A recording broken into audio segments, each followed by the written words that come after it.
Hello again. This week's movie is Return of the Living Dead 5, Rave to the Grave from 2005. Before we get started, spoilers!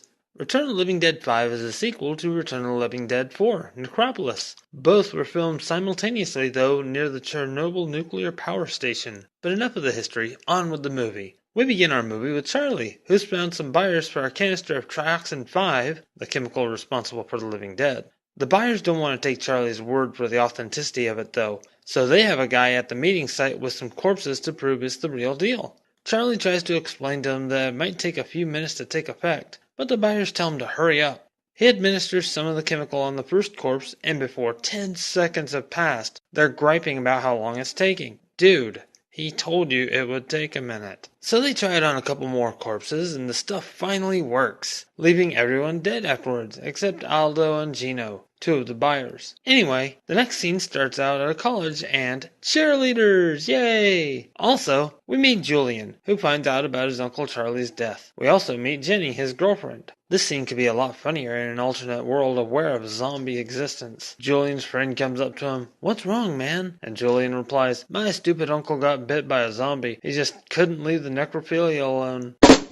Sorry. Back on track. Julian is going through his uncle's stuff with Jenny, and they discover 2 more canisters of the trioxin. Not knowing what they are, Julian takes one to his friend Cody, genius with chemicals. They find him at a party and ask for his help that night. Also at the party is Skeet, the on-campus drug dealer, and DJ Jamie J, aka Jeremy. Jeremy is also Julian, Cody's friend, and Jenny's brother. A massive amount of fan services here and continues throughout the movie in places. Thank you, movie. We find out soon that Aldo and Gino are agents of Interpol, trying to eliminate every canister of Trioxin 5. They go to Charlie's house, pick the lock, and find another canister. They notice that there was a third one that's missing, however. Back on campus, Cody's done examining the chemical from the canister and has made a discovery. It's very similar to the drug ecstasy and has hallucinogenic properties. He's not sure exactly what this stuff will do, so Jeremy dips his pinky in the vial and tastes it. He goes on a wild trip but suffers no side effects. Yet. He says, "It takes you to the heights of ecstasy and the brink of death, and just when you think you can't take any more, you're back." After this, Cody and Shelby, Cody's girlfriend who hasn't done much yet,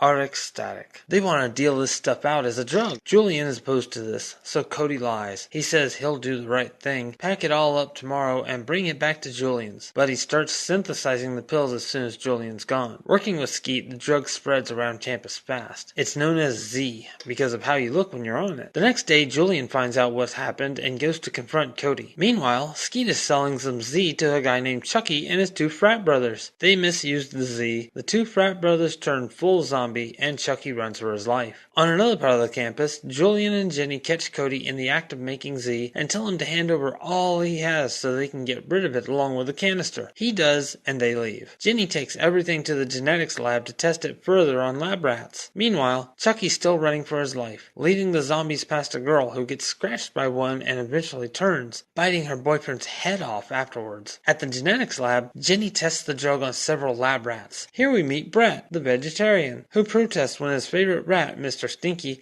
is about to be used in the trial. She tells him she won't use it, but does anyway. The zombies catch up to Chucky and a few other college students and leave a huge mess. By the way, now's a good enough place to mention the zombie types. On par with the other Return of the Living Dead movies, the zombies can run, speak, and are generally smarter than the average zombie. The police and Interpol come across the mess left by the zombies, including a severed head loudly craving brains. 2 thoughts occurred to me at this point. Number 1, how can a zombie speak without lungs? And number 2, why don't we see more police involvement now that they know this exists? Then I thought, this is a zombie movie. Realism isn't a high priority here. Anywho, Aldo and Gino from Interpol find Julian and question him about missing items from his uncles. Julian lies, but the 2 know this and secretly follow him to find out what's really going on. Jenny leaves to check on the test rats while Julian and Jeremy go to set up the big Halloween rave. This is when Jeremy says, "It's gonna be a rave to the grave." Nice. I see what you did there, movie. At the lab, Brett finds out about Mr. Stinky being affected by the Z. Attempting to examine the animal, he's bitten. Over at the Halloween rave preparation, everyone's talking about the coming night, while Skeet is tripping on Z and heavily hallucinating. Jeremy starts showing signs of infection, but won't let it interfere with the rave. Shortly thereafter, zombies show up. Julian and the others think there's just something wrong with them, tie them up, and get a couple of stoners to take them somewhere else. Continuing their surveillance, Interpol follows the stoners. Meanwhile, Brett is curious and starts randomly typing keys on the electronic lock on the canister. His hand is starting to hurt worse, so he leaves. Little does he realize, though, that he accidentally unlocked the canister, and something awakens. The two stoners encounter some trouble with the zombies when they break free. Fortunately, Aldo and Gino are there to take out the zombie menace. Back at the campus, Brett is having a reaction to the bite, and starts doing some biting of his own. Jenny discovers the open canister and calls Julian and Cody to help. Zombies are popping up more and more. If you're playing Zombie Bingo, you can now mark off vegetarian zombies. Actually, let me correct that. Vegetarian